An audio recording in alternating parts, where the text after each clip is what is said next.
thing you can do to take that sting away. There's no creams or ointments, you kind of just have to let it run its course. So it is, again, a good idea to be able to pick it out. And along our barrier reef line, our fire coral more commonly grows, what we call the blade variety. And then it's going to look like a bunch of jagged blades or plates coming up from the tops of these coral fingers. To me, they kind of look like rusty pieces of sheet metal. If they get large enough, they can almost look like a honeycomb or a large head of lettuce. They're again going to be that rusty brown in color. They'll have a bright white leading edge. And a sting from our fire coral out here also does something that's kind of cool, or at least it's cool as long as it's not happening to you. And that is, let's say one of you are coming out here snorkeling tomorrow or the day after, and you accidentally grab a piece of this fire coral with your left hand. Now again, it's going to sting, it's going to burn, you'll probably swear to never get back in the water again. And say guys, finish up your vacation, you fly home, and 2 years from now, you decide that you miss us here in Key West. So you hop on a plane, fly all the way back down here, jump off the end of the pier, and this time you land on a piece of that fire coral with your right hand.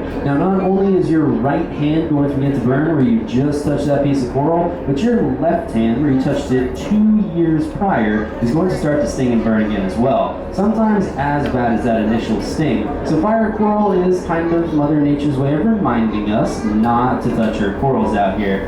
And if you do though, need a better reason than that, I do have one that typically everybody pays attention to, and I mentioned it right off the bat. We are in federally protected waters, which means you can't touch our corals, you can't drop a boat anchor on our corals, and you certainly cannot take our corals. But again, let's say you're out here diving and you see a softball-sized chunk of our brain coral, which is very cool, looks just like a human brain. It's got all the same grooves and indentations in it. It's usually a brighter green in color as well, so keep an eye out for it as we're going along. But let's say you can't live without it, so you grab it off the seafloor, throw it up onto your boat, start heading back into port. And on the way back in, for the sake of argument, let's say you get pulled over by the FWC or the Coast Guard, anyone who patrols these waters. The first thing that they're going to do is they're going to arrest you, give you a nice pair of shiny bracelets and a free night in jail. But the way they're going to figure out your fine is they're actually going to weigh that piece of coral. And for every ounce of coral that you have in your possession, they're going to charge you $500, which adds up very quickly. That softball-sized chunk of brain coral will end up running you around $8,000 in fines. They're not going to let you keep it when they're done with you either. So certainly again, best to steer clear of our corals. Since we have been talking about just how shallow the water along the Florida Keys can really get, if you were to bring your boat out here and accidentally run aground anywhere along the Keys, they actually come out and figure out your fine per square inch.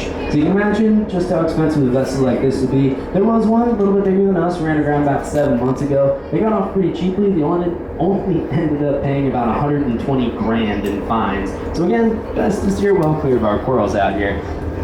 Now, before though, we do get into identifying some more of the coral out here that won't sting you, not that you should touch coral at all. But